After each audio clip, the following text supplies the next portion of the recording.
G'day, listeners. This episode is proudly brought to you by our sponsors, supshq.com.au. Use BWB15 at checkout to receive 15% off and direct shipping.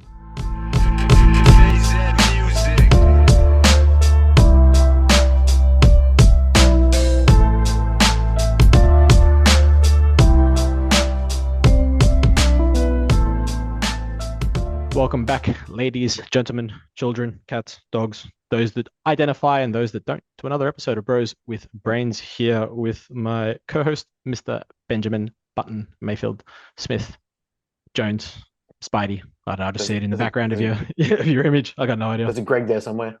Yeah. There's not. There's not at all. Arthur, white boy. What's the most white name that I can think of? Michael. Bob. Chad. That's not boomer like white boy. You need boomer white boy name. Robert. Yeah, Charles. Robert. Yeah, Charles or Robert. Yeah. How are we, good sir? No, I'm good, man. I am good. I am second week back into training after a deload. Fuck me. My body just went, okay, cool, we're training again. Here's all the numbers and do it. So I was into what am I, second 2 sessions into the week of the block, of this week of the block, and literally every single number has increased.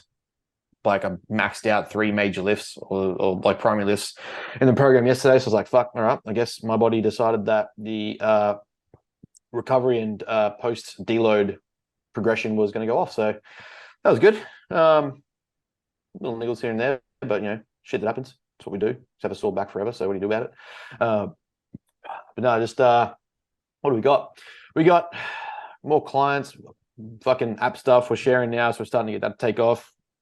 We finalized the post comp health guidelines, if you will, that we want to try and implement and get people to practice and see if that makes a difference, which I think it will, because just from conversations, people don't have them. We're just had a really good day Sunday. Sunday was like a massive coaching day for me. It was just like 3 or 4 different posing workshops with people that I was everywhere Sunday, like from this gym to this gym to this gym to fucking check over posing and stuff. And I was like, fucking sweet. One of my guys stacked up against, he went in, did some ICN posing workshops. We've mostly been doing MBA. So sort of went in there and showed to see how they were doing things, running things, and the kind of ways they get involved in that stuff. And I'm not a big fan of their posing changes, but whatever, it's their federation, what they do. I advise most of my natties that if the route is true progression for them, and they are happy to, I don't force anything on anyone, that we use natural federations as stepping stones to where we go next once they decide that's what they want to keep doing. But to me, I want to see that you actually enjoy competing for the sake of it before we go, let's blast everything. So getting them into those like natural workshops and seeing where they are and how they stack up. And it was good to see like all of the pros, if you will, that they have there to help posing. Were kind of really encouraging of the young lad that I had there doing classic physique. So got to see that, which was really good. Michael, we did his first carb load strategy, and fuck man, he looked disgusting in person. Like the photos that we got just didn't do him justice. When I got there and I was like, got him to take his kit off first. And then I had a look at him. I was like, all right, let's do a few movements. Got a few pump movements in there just from stuff that would be at the day at the venue. And yeah, within like 5-10 minutes of pumping up, I was just like, bro, if this stands next to like first time as a novice, like this is silly. Like I'm genuinely curious to see who comes in or can come in a better condition. There might be slightly better poses, but I'm curious as to see. Well, yeah, right. Like you're going to beat the posing with condition. Yeah, like, but it's just such silly condition too for first time as a novice. It's just such a silly level of condition. Like everyone I've sent it to that has any sort of reputable understanding was like, yeah, he's good. If anything, we're still a touch flat. So took some notes for his feed up and his load and what we did. And I'm going to add an extra carb day in there a bit further away from the show just to start the filling process a bit sooner. And just sort of get a bit of extra food in there and see how it looks if it holds. But I've got an idea, I think, of what will work. And it's easy on him for digestion, easy to get in and not worry about spilling too much. But keeping in mind, he's got five divisions on the day. So they're luckily spaced out. So he's got 2, he's doing first time as a novice bodybuilding, and then he's also doing first time as novice in division for classic. So they're kind of chunked together. So it'll literally go novice, a first time as novice for bodybuilding, then it'll go first time as novice, then his division. So Yeah. only need to pump him up twice. Yeah. Won't really need to keep filling him, but we'll just get his feet up, have him backstage chilling, and then when it's time to go again, we'll go. So, yeah, for like my next round of client to get on stage, it's a fucking good standard to set. Like he is silly at this point. Like, Yeah. so I'm like, after seeing him Sunday morning, I think I said it to a couple of people. I'm like, I constantly self-criticize and doubt my methods or protocols, or like, what could I have done different, or where do we do this, or how did this go? But just seeing where I pulled back on things and where I let him loose, and when I pulled him back and when I let him loose, and where we titrated things, I was like, this actually fucking went well. Yeah. Well, who would have thought being a bit more of a reactive coach versus a proactive coach would have a benefit? Yeah, honestly, I was just like, Like, man, who would have this thought is- weekly check-ins and feedback helps? get out. Just do that fortnightly, right? Once a week Yeah. on a gym scale. Just once a month. Once a month. Fuck it. But yeah, so yeah, getting that, and then we went and saw did some posing with Rowan, saw where he was at, and again for off season, post holiday, got a guy like 98 kilos, sub fucking 9% body fat. I'm like, all right, well, we've got a few more weeks to feed you up before we have to worry about cutting. So, Yeah. Like, yeah, eat all of this. Thanks. yeah, we're gonna have at least 4,000 calories. Go have this. And I'm gonna put all that weight back on. The Homer Simpson diet. If it's oil and it goes through the wall, you can see through it. You can eat it. Yep, that's literally it. So, yeah, it's gonna be a I don't know, it's gonna be a good year. Like we've just got a lot happening. It's very full on, but at the same time, it's like, It's like a good year. The year's over, bro. It's already fucking end of March. yeah, legit. That's It's it. fucked. Year's done. Pretty much Absolutely. just write it off. Season A is But- over, which means season B is next, and that's basically over. So then write that off. So It's it. it's now just Fuck. automatically So November. fucking busy, bro. Fucking hell. And then we got kind of got like the confirmation of our presentation in America. So a few people actually messaged me after that asking what it was, but that was pretty cool. Sorry, after our last podcast, asked what it was, which was pretty cool. But yeah, Like, what is it? I'll tell you when I tell you. Yeah, you will know when I want you to know. Exactly. Because you know why? I don't even know yet. Yeah, because I don't know yet. Yeah. I literally just got told on like Saturday. I was like, so what am I actually talking about? They're like, oh yeah, so we want you to come and talk about body comp. Literally next to my name on the speaker list just says body comp. I was like, what? Cool. What Like, cool. topic is that? Yeah. Like, what do you want me to say? Yeah, I'm literally like trying to put together a 6-month course on how to like look at body composition, recomposition, progressions, metrics, strength training. What about that specifically? Just body comp. Yeah. Sure. Just cool. Good chat. Let me put that into an hour's workshop for you guys. That you just like first slide just says body comp. All right, I'm done, guys. Thanks. See you later. All right. Bang Peace. bang, I'm out. So yeah, it's having that sort of locked in. Oh god, what was it looking at? August. So getting that shit all sorted and trying to finalize the passport, make sure that all gets ticked off and get that done. Fucking yeah, it's all happening. Yeah, Very full true. on. Nice. I like it. Uni's fucking uni, and I I'm like proper bro with my lecturer because he used to be a powerlifter, so he's very skinny guys. Like I used to do some meets that are like 67 kilos. So we're talking about inferential statistics today, and I went up to him after the class, and I was just like, no, sorry, I was wearing this shirt, and we're at the halfway mark, and he's like, pause the lecture for 10 minutes for a break, and he's like, I've been trying to figure this out all lecture. Is that Chris Bumstead or Callum Von Moger? And I was like, it's Chris Bumstead. He's like, oh, fuck. And he's like, just looking at my shirt, and then we just started chatting about powerlifting, and I was just like, I'm just going to equate all of the inferential statistics that you refer to in ways that make sense in powerlifting, and hopefully that makes sense, and you can tell me if I'm right or wrong. So I went up and talked about like, oh God, what was it? Like creating Z-scores between population samples and stuff like that, and like how would I equate this single person's deadlift score versus the mean of the population of who's in that weight class division? He's like, yeah, that's it. And I was like, and then if we had different leagues or federations of powerlifters, that'd be a between T-test. He's like, yeah, that's it. And I was like, cool, I got it. That's sick. And he's like, yeah, all right, just do stuff in that way so you understand it. I'm like, done. Yeah. I mean, it is. It's always much easier when you can apply it to something you actually have an understanding of, Yeah. right? So it's like Yeah. the fact that you could have it time to put it towards like something like powerlifting, which is pretty simplistic. Let's be real.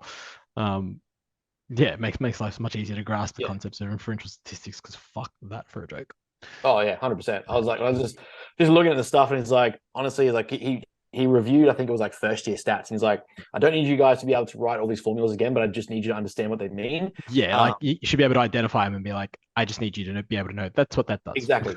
He's like, Yeah. by the end of this course, you're going to have a software system that will literally puncture the numbers in 3 Yeah. ticks, and you'll have the answer. But I just need you to know what the answer means. I was Yeah. like, that makes sense. So if I'm looking at this between these federations, or I'm looking at this between divisions, or if I'm looking at this between a single weight class, I'm like, that all means different shit. And he's like, Yeah. yes. I was like, brilliant. I can work with that. It applies and it just makes life so much easier. We can apply things when it comes to learning and understanding. I try to explain this to people because I'm very visual in like I can do all three. I still can't believe there are people that can't that have quiet heads that can't there's people that can't think numbers, there's people who can't visualize images, and there's people who can't do both. Like that's an actual thing. That to me blows my mind. Yeah. But I'm like, I tie all three together to make sure that I'm like when I'm learning something. And I was telling someone how I memorized the neural pathways of the audio cortex and through the earlobe. And I was like, to make sense to me with how there were so many locations and positions of neurons and synapses and different like transfers of vibrations into frequencies, into noise. I was like, for me, I mapped it out like a play on a football field because I used to play rugby league. It was halfback. So I had to like memorize football plays. Like, so for me, it was like, for the order, the stimulus to go through the ear, the ball's going this way. Then the ball travels here to this neuron. Then it travels here to this vibration, goes to the earlobe at this point into the eardrum, turns into a vibration, not a frequency, and then goes here to here. Mm-hmm. I was like, I can tell you that basically. I was just like, okay, that's the hooker, going to the halfback, going to the 5'8", going to the fullback. I'm like, once I could do that, I was like, oh, that makes sense. Yeah. And you start talking about the nervous system, and then it's like the longest yard when they just start doing the fucking random play. Yes. Just throwing the ball. Here we go. Just Hail Marys all day, every day. We used to have my fucking head where there's just fucking synapses firing 31 different times. Yeah, in all different directions. Yep, that's me. Yeah, literally how it is. But fucking big dog over here. I'm like, people think that we have like the most conversations at all times forever. I literally didn't even realize or click in my head that you'd be a pro roll on the weekend. And by the way, pro roll. I was like, why is this guy like so quiet back to my replies? Usually he's like got all these answers. I'm like, wait a minute. And then I look and it's just like, pro roll, Caleb, pro roll. I'm like, oh, fuck's sake, you're fucking busy as shit. This has been a busy weekend, bro. I'm fucking cool. Like I said, I sat down to do check-ins on Monday, and I very, very rarely get headaches. And I sat down and it was like laptop open, screen on. As soon as like my big screen turned on, not even my little one, as soon as the big one turned on, I just had this like crushing headache behind my eyes. I'm like, yeah, nah, this isn't gonna happen. This isn't gonna happen today. I'm just gonna lie down now. Yeah, it was good. It was a good weekend. Clients do really well, which is always nice.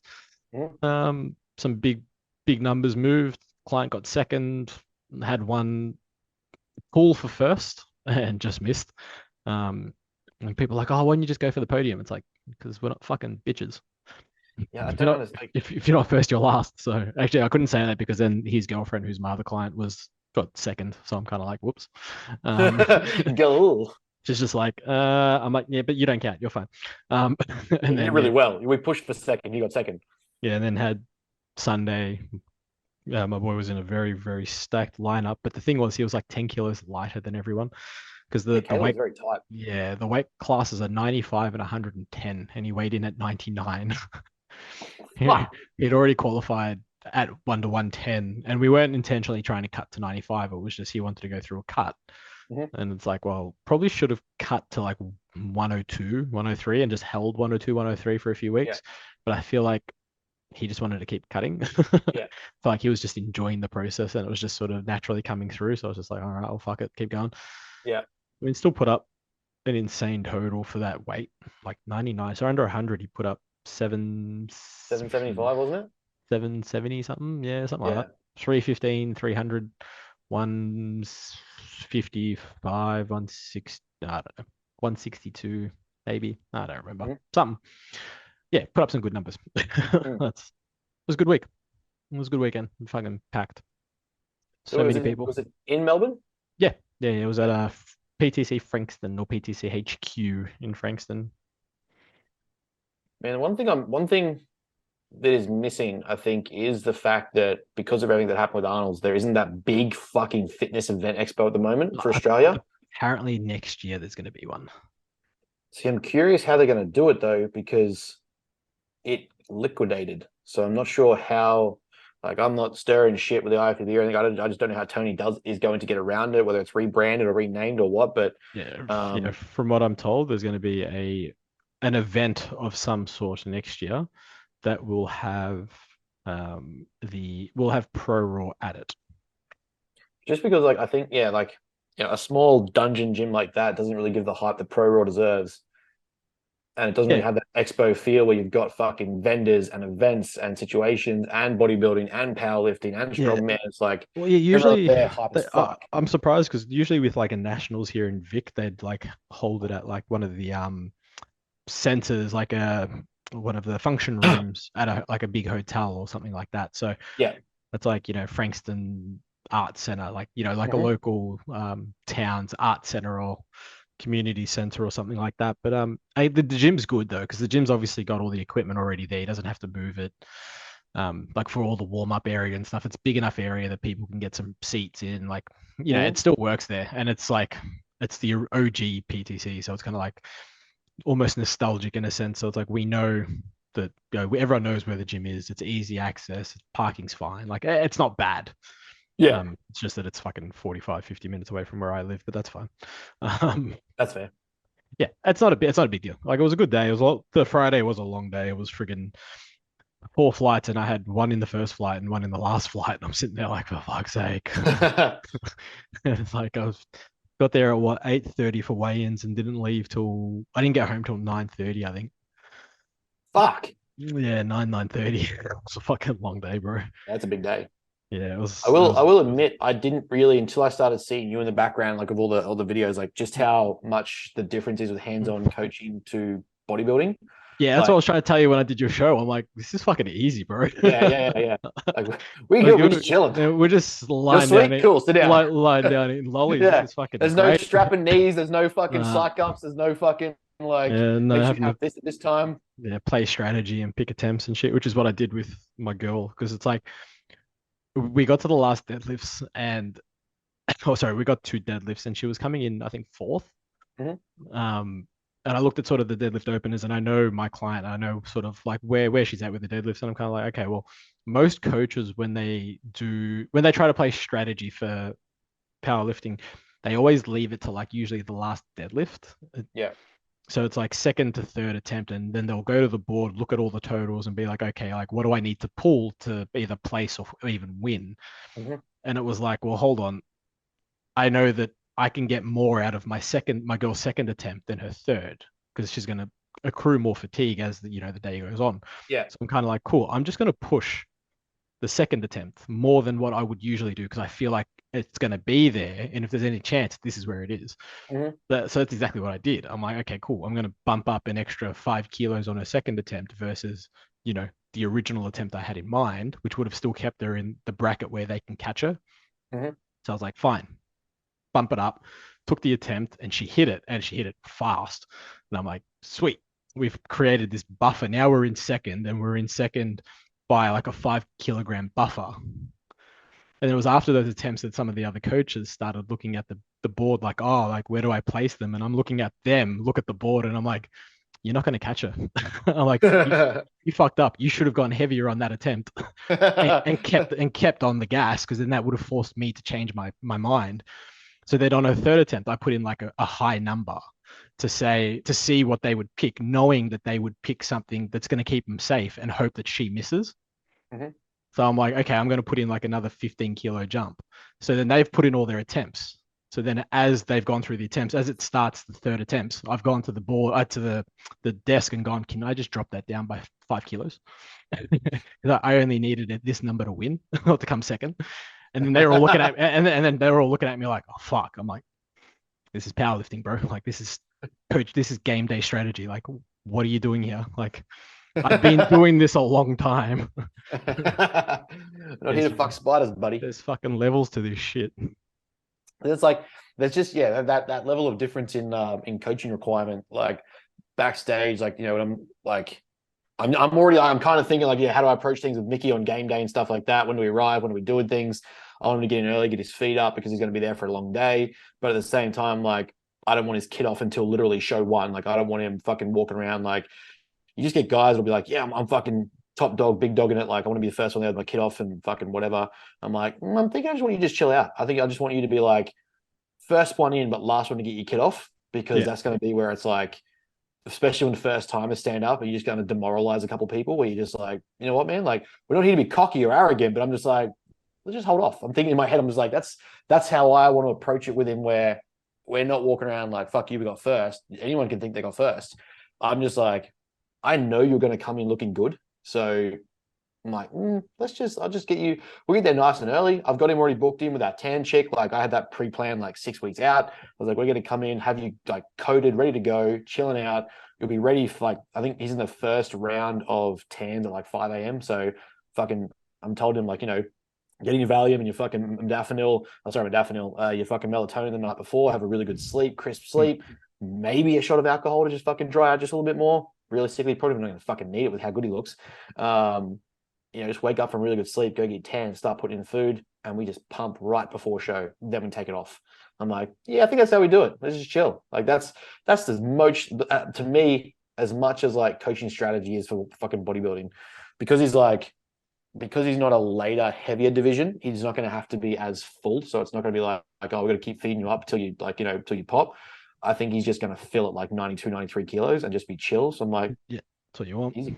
It's fucking easy. It's gonna be good fun. So yeah, I'm like, I was saying to him in his check-in yesterday, I was like, man, I know that you're dead tired, but like, I'm so excited for what, like the last time he competed, he was like 20, he was like 17 and it was natties and he was like just skinny. And I'm like, you don't realize the significance of like, what's his cap for classic? 96. Yeah. Okay. Cool. Yeah. It's fine. We got plenty of playroom. Plenty. Yeah. Like that's what I mean. Like it got to a point where his weight was getting away from me. I'm like, all right, let's back this off. Like we're chill. Like we're good. You're atrophying at this point, so I don't need that. Let's chill the fuck out. Yeah. It's like another diet break. Another he's gonna be week. so conditioned for classic, because it's like usually with first timers and stuff, they're not too concerned about like condition over structure. Yeah. Whereas like it'll be interesting because he's just gonna be like diced. Yeah, legit. It's it's almost like you need to like almost get him to spill over to look good for classic. Yeah, but like let's pose it out. Like let's have the fucking bodybuilding rounds, get that done, then fill again for like classic, and just try and like tip it a little bit so you look fuller. Literally, just be like, we're gonna actually push you to the brink. Like, I want it to hurt for you to contract your muscles. They're so full. Yeah, 100%. Just literally like fucking 50 fucking IU of like Lantus that morning, and then just keep filling him with carbs every like 10 minutes. Fucking why not? Just send it. Fucking rice cake after rice cake fucking for 3 hours. 20 packets later and his face is just covered in white dust. Yeah, but his muscles are like out here because of the sodium pump as well. He's just fucking oh, this is the fun shit. This is like I keep saying to people, I'm like it's this weird level of excitement now, and you've probably felt this being someone who likes to lift heavy, but also having people lift heavy. You get to a point where, like, even as someone who does it, you're more exciting for them to do it because, like, you get to experience what this actually feels like. Like, you get 100%. For me, it's like for coaching novice powerlifters, man. That's always been my favorite. Like, I love coaching. Like, I like coaching everyone, but it's like, and I love coaching my elite guys because, like, they're elite. They're going to be doing some crazy shit. Yeah. But it's like that novice lifter that's never done it before, and you're like, yeah, you got it. And they're like, nah. I'm like, trust me, you got it. And they pick it up, and you're like, told you. And there's the look on their face, like, oh my god, I had it. It was like, fucking yeah, you had it, bro. Like, yeah, I told you. I wouldn't give you the number if you didn't have it. Yeah. But it's like, not just going like 250 to 400 and be like, pick it up. Yeah, like having people realize that they can do something that they thought they couldn't is always like the nicest feeling as a coach, right? And it's the same thing as like bodybuilding. It's like, I've never been this lean before. I've never had my period before. I've never it's just like this is what we do. Yeah. Then like you would have saw like, well, by the time this comes out, we're at Wednesday today. My stories last night, one of my girls putting up a story from my share of her progress was like, to me, I was like, fucking, like, I think I said to her, I was like, fuck, way to make me feel something. I was like, what is this? I was like, there's a genuine sense of like fulfillment and excitement to me right now. Where like, we're not even near stage time. We're not even near stage life. She's got fucking 12 months before we even worry about competing. I think we might be doing season A. We'll have a look at the progression.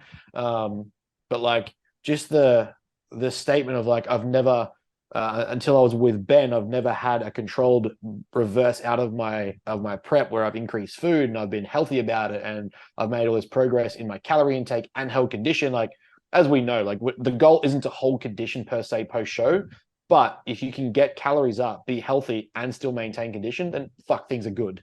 And for that, I was like, yeah, to have that is fucking sick. I'm like, this is, to me, like, you've had wins already in your career, and this is the first real time you've taken it seriously. Like, and when I say seriously, I mean in the sense of like genuine coaching direction. I was like, that fucking excites me for where we go next. And, you know, Michael, he was like 6 weeks out and he was like, I've never been this lean.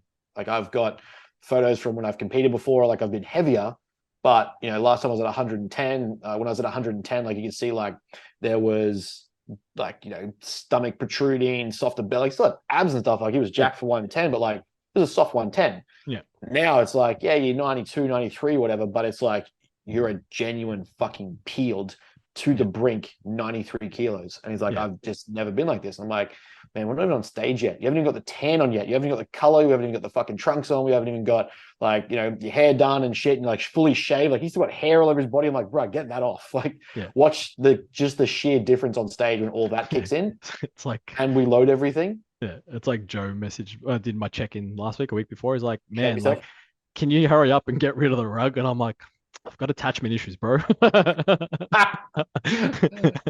You're asking me to change my identity here, Joe. Yeah, like, I don't know if I can do it. But that's it's a part of who I am.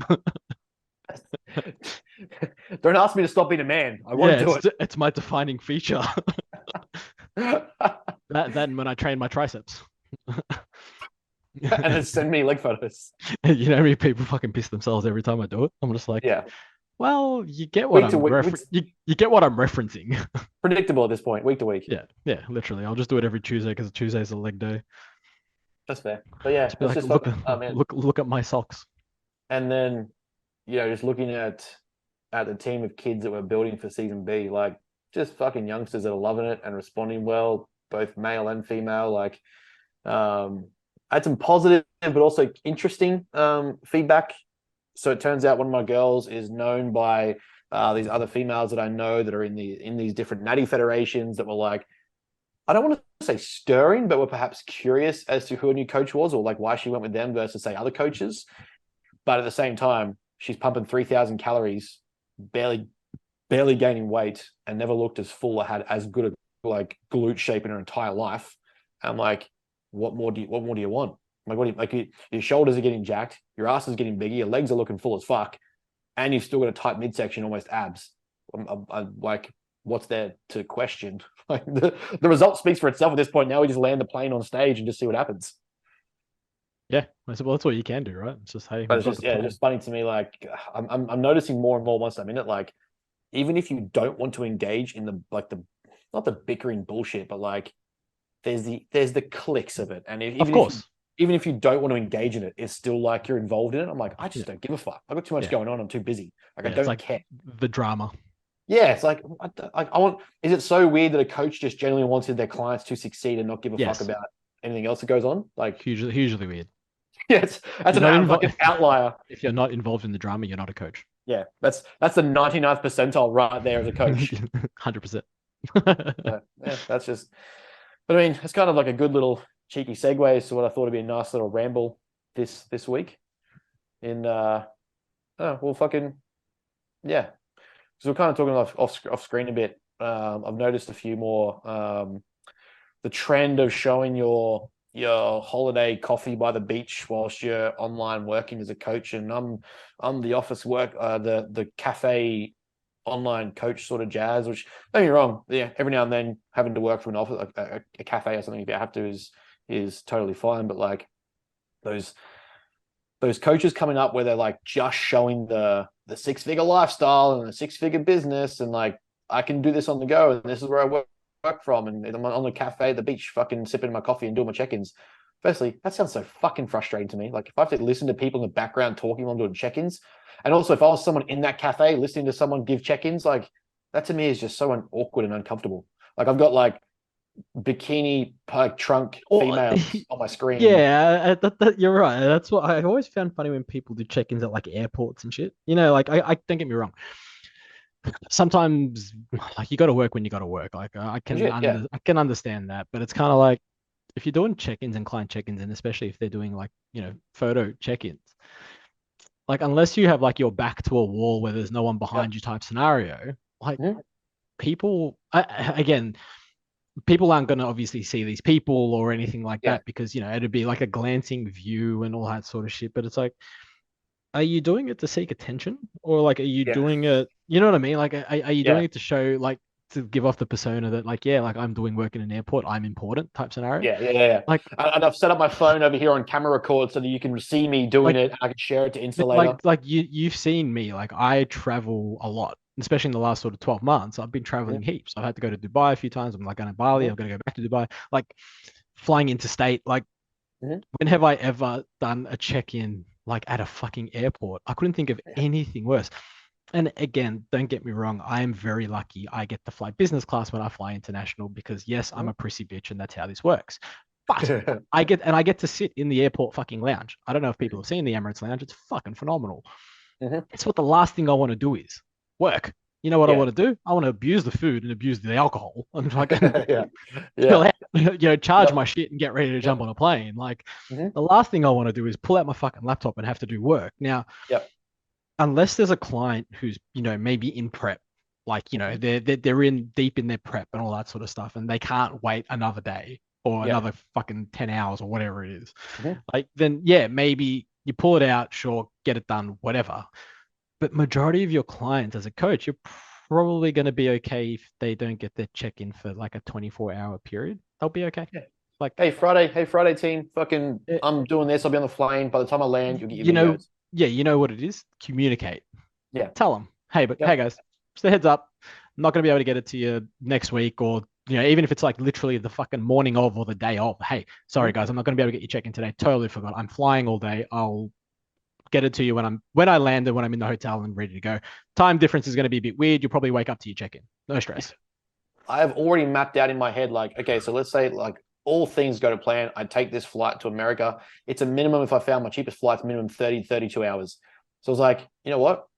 For most of the team who are going to be in a prep, I doubt, give or take what's happening, there's going to be a day-to-day progression in, say, August, because comps aren't until September, late September, October. So I'm like, there's still going to be someone, like they're most likely going to be phased or like still in a progression period where the calories are working or we've already made changes beforehand. So I'm like, in my head, I'll most likely have everyone at least a week ahead of their check-ins. And then the ones who are just more generalized clients, I will probably get to them when I get to land where I am and check in and I've done everything. I'll bag my shit and I'm like, okay, if we land and I'm good, I'll fucking let's just execute some check-ins, get that ticked off so everyone's stress-free. And then on top of that, having Tom as a staff member or like a team member, it kind of makes it a bit easier. Can you deal with any questions or any issues that come up on the out whilst I'm away? Sweet. I've already pre-planned that in my head. It's not till fucking August. Like at that point, that I can just tell my team in like July or August, hey guys, this flight is actually happening. The seminar's on or booked in, whatever. This is probably the plan. I'll let you know if there's any changes. There we go. Everyone's sorted then. Everyone's on the same page. I don't need to do it at an airport or, try and like seem busier than I am or look important. I might, given that I love working, I might write some blogs or articles or something on the plane because it's fucking 30 hours, watch some TV, do some work or some shit, write some content. But I'm probably not going to sit there and be like with noise in the background and my microphone, bringing up people's half naked photos. Hey guys, just doing check ins at the airport. Yeah, I mean, or you could go the other way and literally just charge $200 a week and not have any clients. Problem solved. Oh, fuck me. I'm We're going to have telling the you, fucking price debate again. these people exist. Like I couldn't believe it. $100. It's only because I know somebody who like came up to me and she was sort of talking. She's a powerlifter or novice powerlifter, right? And she'd done an inquiry with somebody. I will not name names. Not that the person listens to this podcast anyway. I mean, they probably should, but they don't. And it's like apparently like this person's not the only one, right? So this is more common than I had anticipated. So just as a caveat, apparently like she's sat down, done a Zoom call with this person. He's run through this entire like presentation, like a PowerPoint presentation, right? Nice. Again, this is third-hand news, so I can't obviously vouch for the credibility of this. I can only go by what I'm told. That run through this PowerPoint presentation, explains the prep, what's going into the prep, and then, what happens as we go on. And apparently it's like $230 a week until it gets closer to prep, and then it becomes $300 a week, from X amount of time out. And then the person's like, and then you have, if it's like interstate, no, yeah, if it's interstate or, X amount of time outside of Melbourne, you need to pay for accommodation, need to pay for travel. Shut the fuck up. Yeah. I'm like, what? I'm like, this person hasn't got one single lifter or client at any like elite level, like at all. No, I don't think there's any states like qualifying client, any nationals qualifying client, pro raw, breakthrough, fucking nationals, like nothing.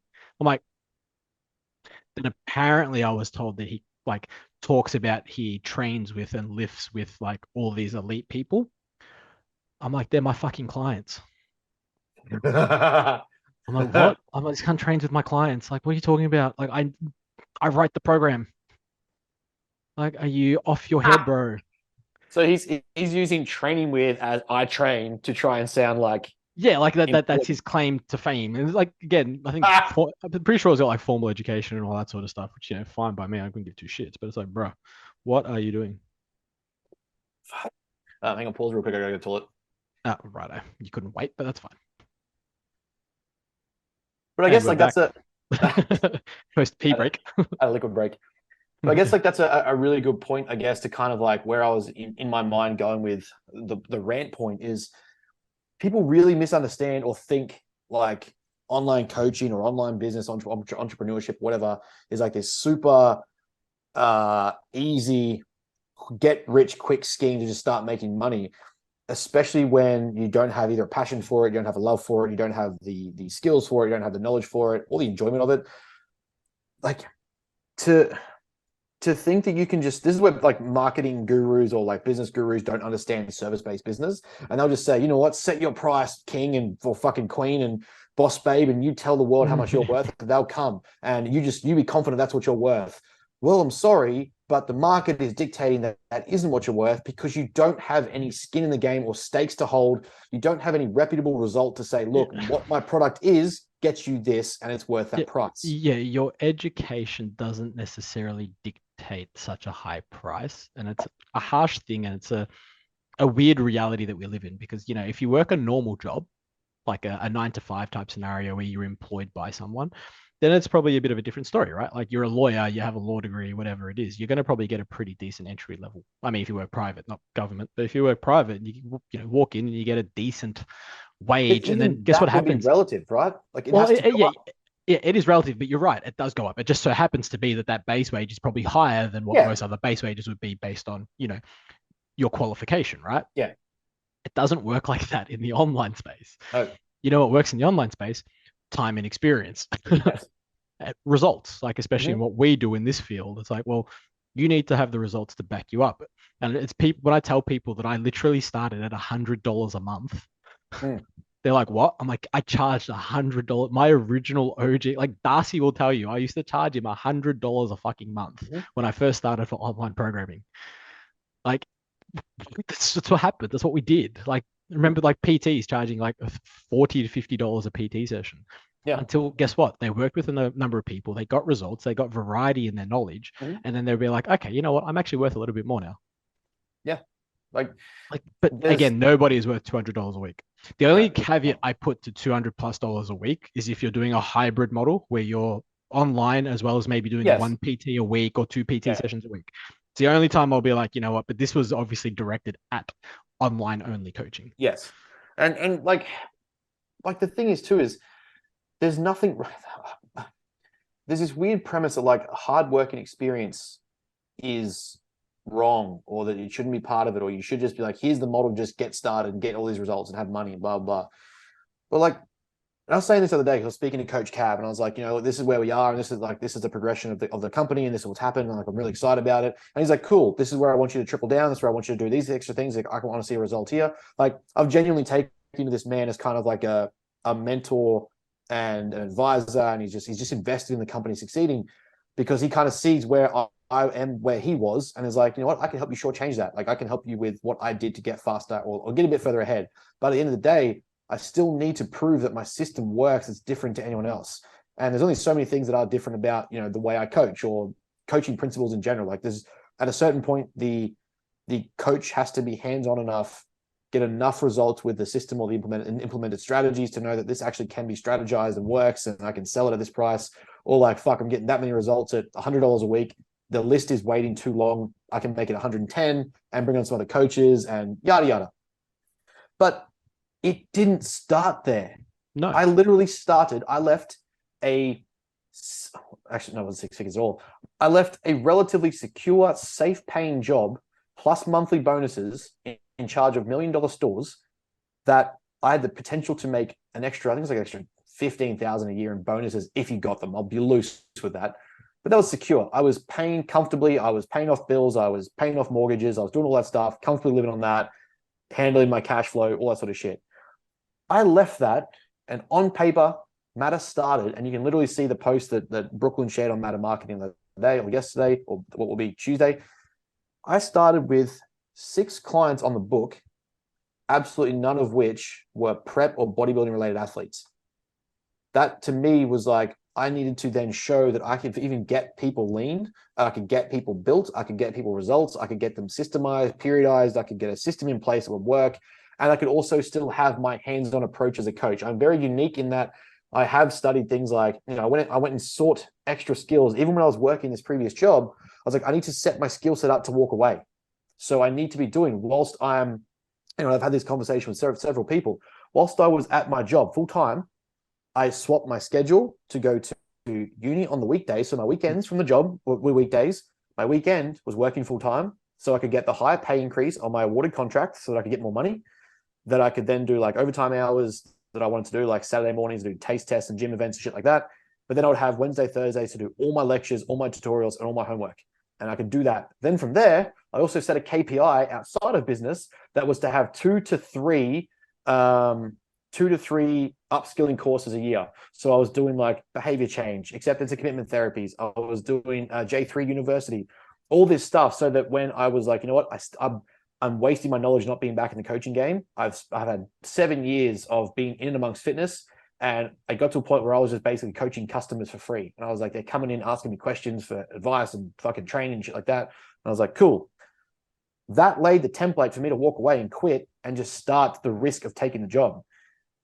But it wasn't like there was like this safety, you know, I had 20 or 30 clients straight off the bat ready to go. We were locked in, I was secure. There was the genuine threat or worry or anxiety every week that, like, you know, if you have 6 clients and you lose one, that's a sixth of your income gone straight away. And if you have fucking 10, you lose 2, that's a fifth of your income gone straight away. Like, there was no certainty locked in. And that was the genuine risk of taking the plunge. I had like fucking several like coach mentors or managers that I work with. Obviously, they wanted someone as educated for me, paying such a little amount of money. But they were like, that's a bad idea during this economy and blah, blah, blah. I was like, you know what? I can genuinely serve. I truly believe in the passion I have for helping people improve their life, reach their goals, be successful, achieve a higher level of performance, and my knowledge can back it up, that I'm going to take the risk. And from that, we get to a point where I started getting results. And then very simply, we marketed those results. And I just worked and kept working. And there's never a day where I'm not thinking about content, or does this strategy map out with this client, or can I have some fun with this and tweak this guy? Can we do these things? Like, it doesn't just go start business, cafe on the beach, fucking waterfront photo, 7 figures as a business. Like, I think it was people don't realize. Hormozy mapped out this really cool idea where it's like, in order to build the highest skyscraper, you have to build a very solid foundation. A lot of people want to build a very quick foundation and go, Instagram, show everyone that I'm a successful fucking 6-figure guy. You're not. Yeah, and that's the thing. A lot of people now, more so than back in the day, like, they're getting on social media and they're kind of like, well, you know, they think that online coaching is the way to go. And it's still like, you still need to be in person and build the skills to be with people and understand people which you can then, you know, hopefully apply online. Because if you're not in front of people, good luck trying to work people out and figure people out online, because it's even worse, right? Because you obviously don't have that much of a detailed rapport with them. You have much less rapport with them online. So you're never going to be able to work them out, or you're going to struggle to work them out. Now, what people don't realize is like the amount of work that it goes in to build even a six-figure, fucking five-figure, six-figure business, let alone, you know, seven figures. And most of these people that do have seven figures online, if you actually look at them, they're not coaches. They diversify their income and they move into other avenues. Yeah. So it's like, while they say they have a seven-figure business, it's usually like, Oh, coaching. it's not necessarily coaching clients. Yeah. It could be coaching coaches. It could be running, you know, mentoring and all this sort of Yeah. stuff. Like, I coach like a lot of I coach a lot of coaches. I Yeah. mentor a lot of Mhm. coaches, and a lot of sort of big name coaches that, you know, across social media. And I tell them all the same thing when they first started with me. It's kind of like, well, you know, how do I get clients? How do I, you know, show this, show that? And it's like, first and foremost, let's just get results. Yes. Get results. Do you have proof that you've got results? Cool. Yeah. Let's promote that, push that, show that, and then we'll move into the weeds of everything else. And you know what happens? They come to me with like 10, 12 clients, and then they message me 6 months later and they've got 45 clients. And it's like, well, yeah, because the formula is not very complex. It's literally just consistency and time. Yeah. Keep doing what you're doing, and sooner or later it lands. Like, you know, until we need to change something, whether it be a format or something, or, you know, along those lines. But they work day in, day out. Yeah. And it's like, when I built my online business, like I built it when I was working literally a full-time job. Like I was working, you know, Monday to Saturday full time. So it's like, well, in between the hours that I wasn't working, I was working on my online. So it's like, I'd be working 16 to 18-hour days, like for 5 to 6 days a week. Like, we're writing content during my lunch breaks and stuff where like if I managed to have staff at my previous store, I'd start writing some content because it's my lunch breaks, that's my time that I'm entitled to.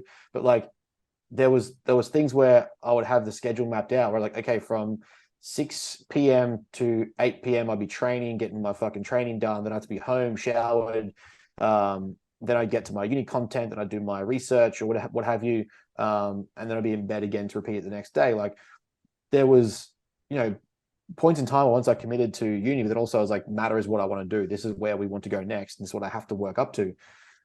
People just got to a point where they stopped asking me to do stuff because I was like, I simply, like, from where I want to go and build into, I don't have the time. And that's not being like, oh, my business is more important than your friendship or anything like that. It's just simply, I know where I want to go in 5 years, and staying at like a sub 6-figure job that I don't feel fulfilled in is just not it. I can't wait for uni to finish to get that next degree, to get to that next step, and then all of a sudden do it. It's like, I have these skills and these qualifications and this knowledge. I'm wasting it by just working here. I need to start that now, which required me to make those sacrifices, those trade-offs.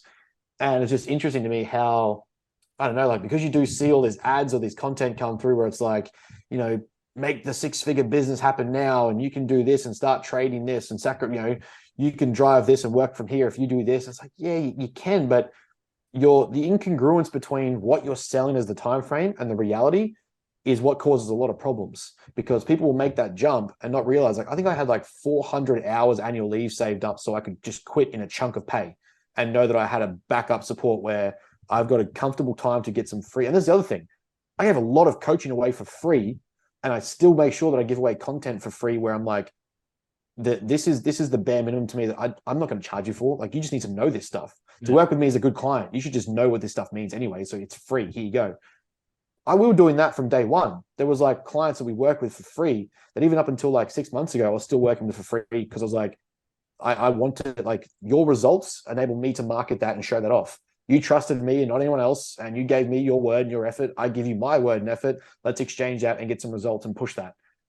That, like, some, like, people nowadays for some reason don't think that exchange is worth it, or like they're, like you said, charging $200 and something for fucking coaching you've never done before at a level you've never even achieved, and then being like, no, I'm worth this much. Well, how do you know? Do it for free and find out. If you actually get a result and you be like, yeah, look, this is the result I've got. I've got plenty of clients that I've worked with to show you. And, you know, you don't have to tell people they were free, but you've got to build a base first to say, you know, this system works, or the way I do things works, or my protocol or strategy works. And, you know, then you'll start to get people say, hey, fuck, why did that happen? Or, you know, the easiest one to, I guess, lead to more interest or intrigue, or even just followers that will eventually be into your funnel or network, is if we want to use marketing terms, is clients that get results that train at a gym you don't train at represent you. And then people will ask them questions. The amount of my clients that have been like, oh, who coaches you? Or aren't you with this person? And then they'll realize actually it's me, or it's someone they didn't expect. And they're just like, oh, fuck, I'll follow that guy and have a look. What's he saying? What's he doing? Well, what I'm saying is matching the client's result. Oh, I want that result as well. Sign up. Yeah, literally. You want the result? Well, I'm going to show you the way. Come here. It's not overly complex, but yeah, it's just like this. I don't know, Yeah. this idea of like how much more polarized and sexualized or Disneyfied, I guess, if you want to use that kind of terminology, like we've over Disneyfied this idea of, or fantasized this idea of online coaching, that it's like I can just do it all of a sudden at 6 figures. Well, yeah, well, the original idea to like, online coaching was that you had a stream of revenue that you were able to acquire from anywhere in the world, right? That was sort of the principle. It's like, if I want to go travel over here, I can and still make money. If I want to do this, I can still make money. If I want to be a nomad, I can still make money. Mhm. Well, then it just so happens now that everyone's like, well, I need to be an online coach because I need to basically have a coffee and put a laptop down in a cafe. And it's kind of like, well, no, so, no, you still need to actually work and service your clients and, Yeah. get all that sort of stuff done. That will in turn bring you your income that will allow you to do Yeah. what you want to do, right? Like, it's not very complex.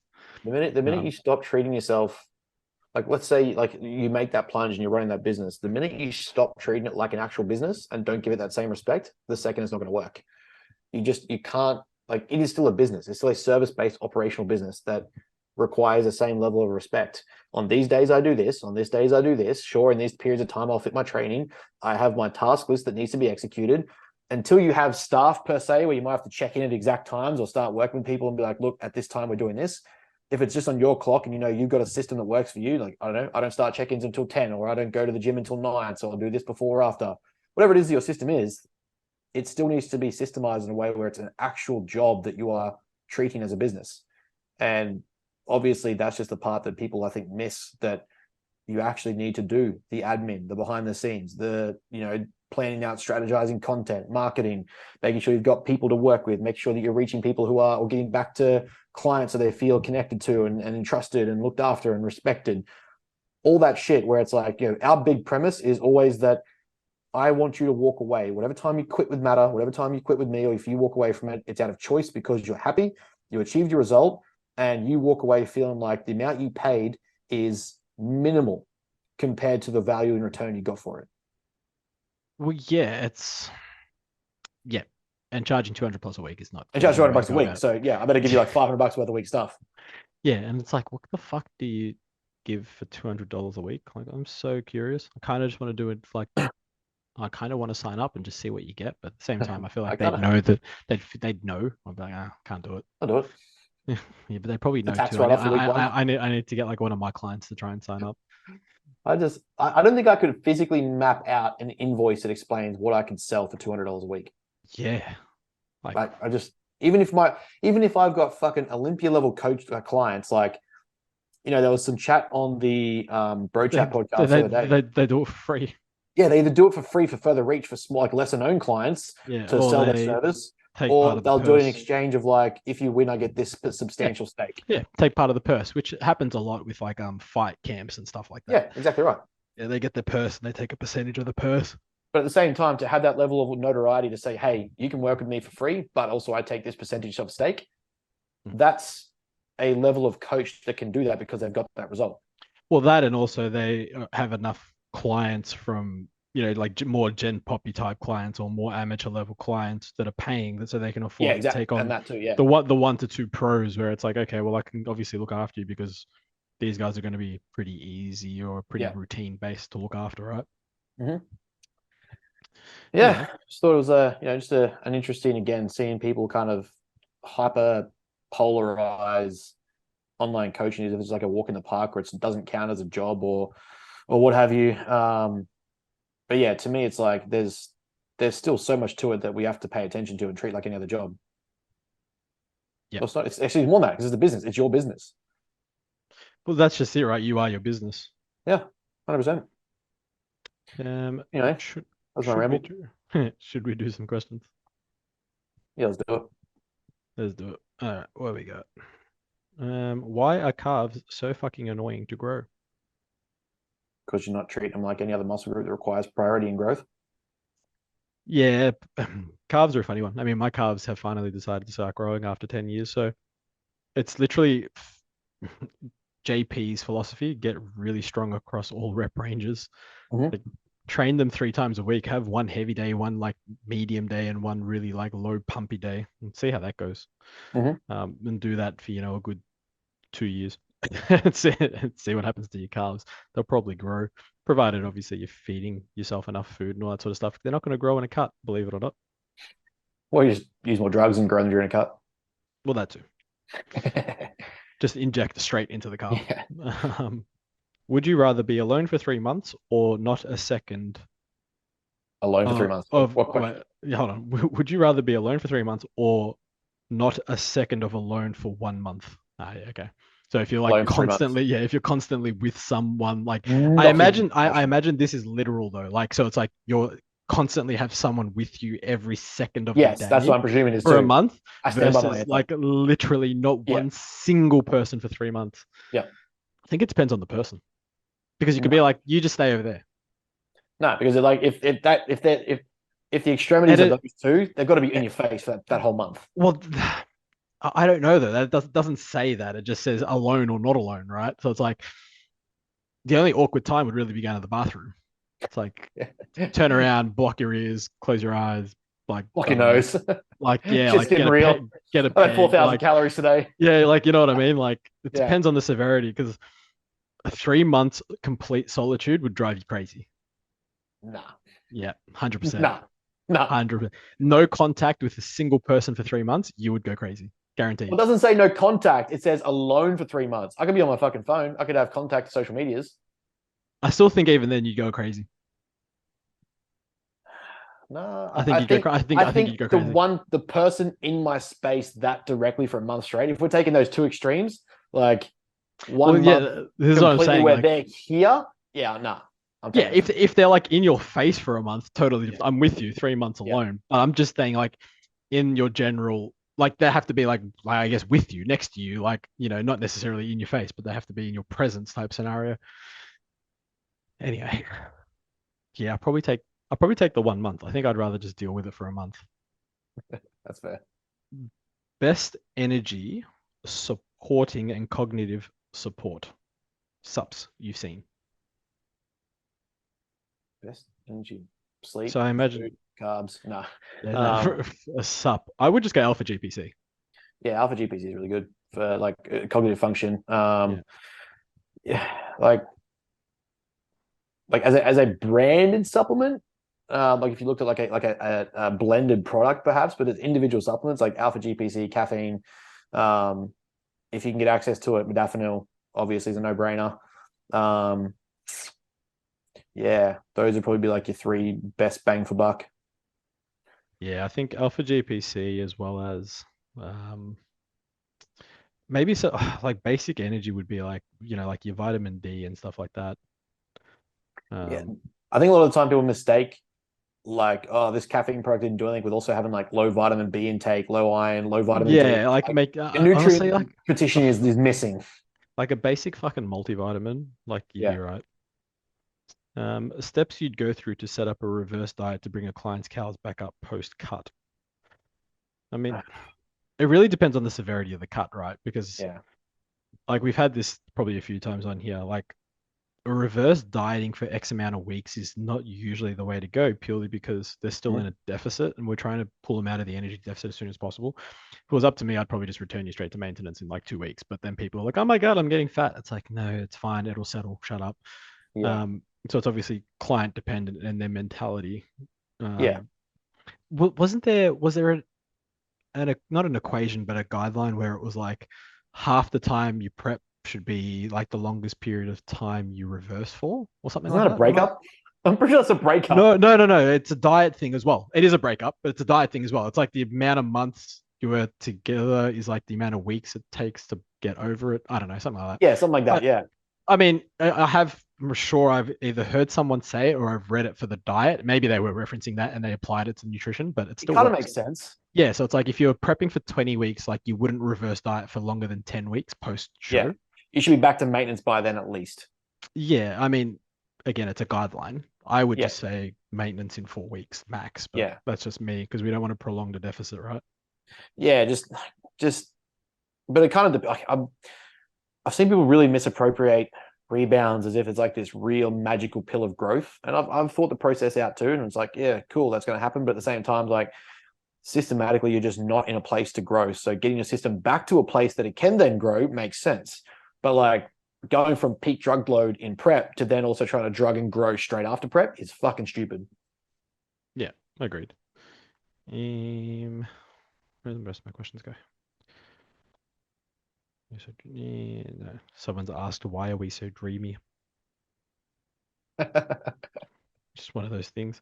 What sort Test. of volume, all of it, what Yep. sort of volume and RIR would you give to a gym newbie?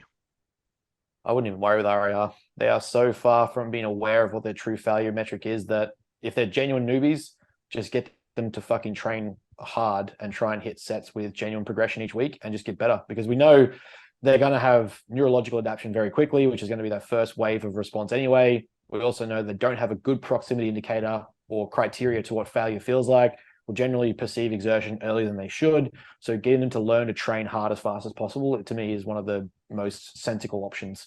So worrying about like, oh, you should train at 1 RAR or 2 RAR for the first period and yada yada. That already to me would be you're training like a 5 RAR because you don't know what that looks like. Yeah, and it's funny from like a volume perspective too. It's like I'll always start at the minimal recovery volume, just because they don't need much in terms of a stimulus. So it's like at least you leave room for progression. Yeah, you So it's don't like, need to throw everything at the kitchen sink, right? Like you can just, let's control a few things, learn to train fucking hard with the 60 or 70 sets that you have, and then we can go. That's like, one of the modules I put in the course is like for a very new, like, I mean, training age newbie, 0 to 6 months, a 3 to 4 day program at 60 to 80 sets is plenty, if that. If you're truly learning to just move properly, feel the muscle out, make sure you understand the mechanics of the movement, or at least are trying to get better at them, improve them, and like get closer and closer to failure each week, or improve by a rep or improve some weight, you're just going to be able to, like, that window of response is so good, you're just going to keep being able to grow. So why try and limit it to, I don't know, like you have to hit this many sets, or you have to stop this short of failure? Like you're putting too many limitations in their head that they don't already understand. So yeah, to me, you're just hindering them. I don't know if there is a study or if there is a thought process or logical thought process. I wonder if you took newbies to failure, would they recover faster? That'd be interesting. Just because like it's obviously a brand spanking new stimulus. So it's Yeah. like, would they recover faster or slower? I wonder. Because imagine if you just told a newbie, look, just fuck it, take every single set, every single exercise to failure, and You got 3 then months see of what just sheer happens. abuse. Yeah, and just see what happens. I'd be fucking curious to see. Anyone listening who's never trained before, If for some reason you found this podcast, I will give you 12 weeks free coaching. I just need you to take every single set to failure, and I need you to record every single set. Yeah, I need to see so I, true metric so of I can failure. I can see it, Yeah. and we have proof. That'd actually be pretty interesting. That'd be a Just good like, study. would you just grow like a fucking weed, or would you like die? And just feed them up with it as well. Like, oh, Yeah, I'm just not used to eating this much food. Good, get it in. yeah, small surplus, and just be like, go and see what happens. But anyway, that's all the questions I got, by the way. All right. What have I got? If she thinks butterfly clips are from the olden days, she's too young for you, bro. Fair. Books that are overhyped and under deliver. Twilight books, 50 Shades of Grey. I mean, I haven't read them, so I wouldn't know. I've just seen the premise and I'm like, Yeah, you're a liar. You've read them. I read them yesterday. Yeah, it's like I read them every day. Yeah, it's my weekly go-to. Step into my pleasure room. Yeah, I think like just stuff like that where the novel premise of it is just so like cool.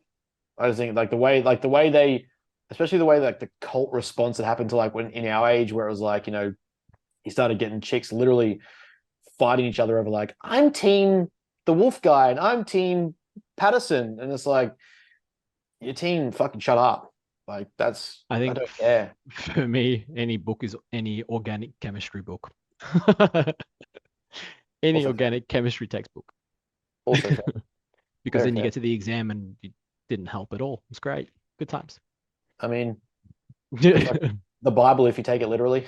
But mean, hey, we won't touch that mess.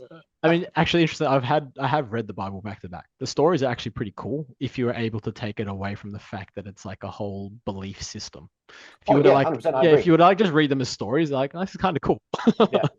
Reading to the point where a 6-headed dragon turns up, you're like, oh, that's pretty interesting. Yeah. If you were to take that and put it in Harry Potter, it makes sense. It's like, well, what was it? Wasn't they said like Harry Potter's basically the same as Star Wars? Yeah, It's the same- there's like a video. the, It's like the parody or whatever. And they're yeah, like, the parody of they're how like the young a kid infant who's is like like a saved kid by an who's an uncle figure. orphan and figure, yeah. And the old guy teaches the ways of an old man. Yeah. It's great. If she doesn't know Maisie Mouse, she's too young for you, bro. Not fucking truth. What do you think lacks now in training and coaching that existed in the past more in prevalence?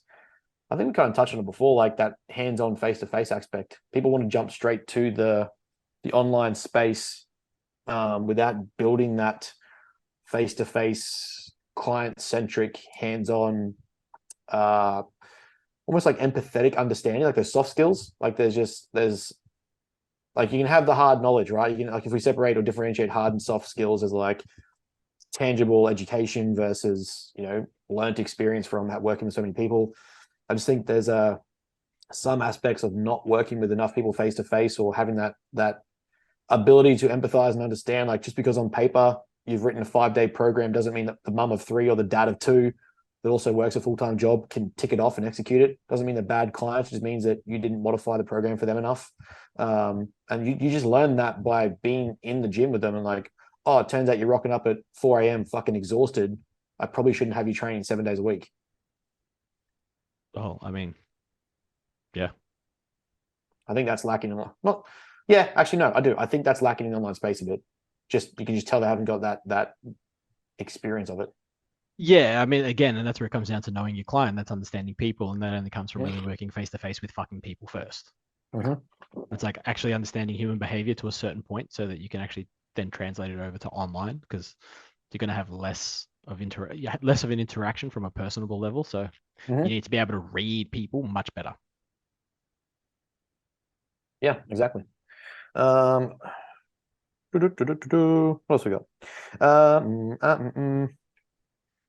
What has been the most profound lesson you have taken from life so far?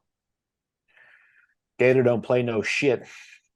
I don't know why it's my thing lately, but it's somebody learned how to putt. It wasn't me, but everyone but me learned how to play with a club and a shaft. Pretty much. And then we go play golf. What has been the most profound lesson you've taken from life so far? That you can work hard doing something you don't enjoy and still die. So you may as well do something you enjoy, since we're both going to die anyway. Yeah, I mean, I've got a very big affinity for time. So it's kind of like you only have X amount of time to do what it is that you want to do. So go fucking do it. It's kind of like, yeah, it's an interesting one where I think people are so limited in their heads by things like time or money. And it's kind of like, well, there's always money to be made. There's always, time to be spent or time to be had. So how you choose to do it is on you. Yeah. It's kind of like, it's funny. I was speaking to like even my old man before, when it was like, oh, like you're going to weight quite a bit this year. I'm like, yeah, fuck it. Yeah. I can. So fuck it. Why wouldn't I? Like, shit, I'm going to go do it. It's going to go have some fun. Like, it's been a shit few years. Everyone's been locked in. Yeah. Like, I'm going to go do what I want to go do. Like, fuck it.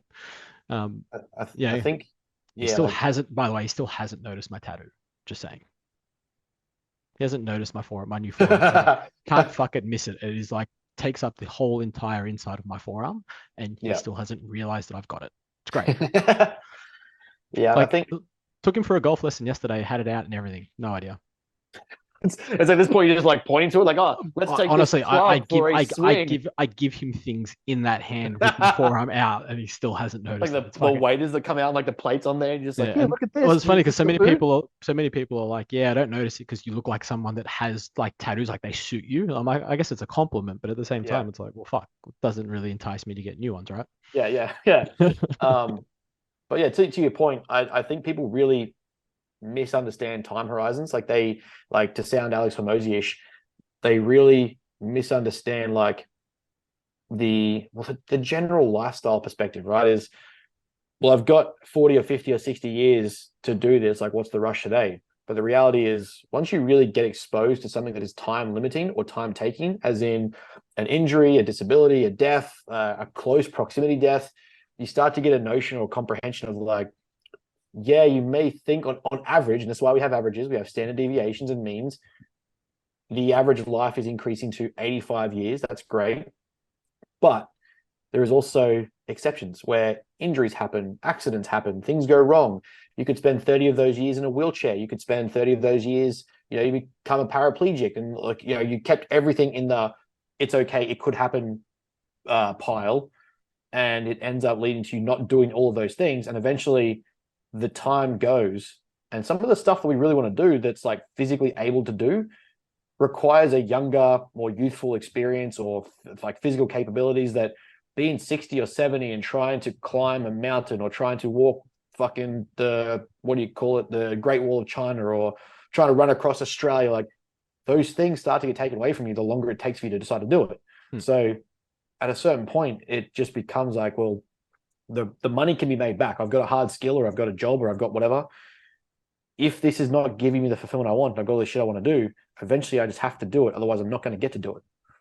Yep, that's completely and utterly fair. Which to me is always the irony of the discussion around what's considered fun. And like, we train all the time, we stick to our routines and love our systems. It's boring, blah, blah, blah. But yeah, I get more sense of fulfillment out of my job being in this routine and system than you probably do. And I get to do it every single day. So how am I bored, or the boring one, if I love it? Yep, not fair. Yeah, that's it. That's all I got. Some good questions. Beautiful. Well, I mean, that always wraps it up nicely, about that 1 hour, 10 or so minutes. I think that was a bit longer, but anyway. Do we have anything that we need to inform the peoples about? Not yet. No, I don't think so. Just usual stuff. Cool. Podcast Usual episodes shit. coming out. We've got some guests coming on. There's a really cool guest coming on actually, which is going to be pretty exciting. Start checking that. Oh, we've got a recording day with the STC crew on Friday, which is pretty cool. Brooklyn's first podcast as a marketing agent. That'd be fun. Can you send me videos?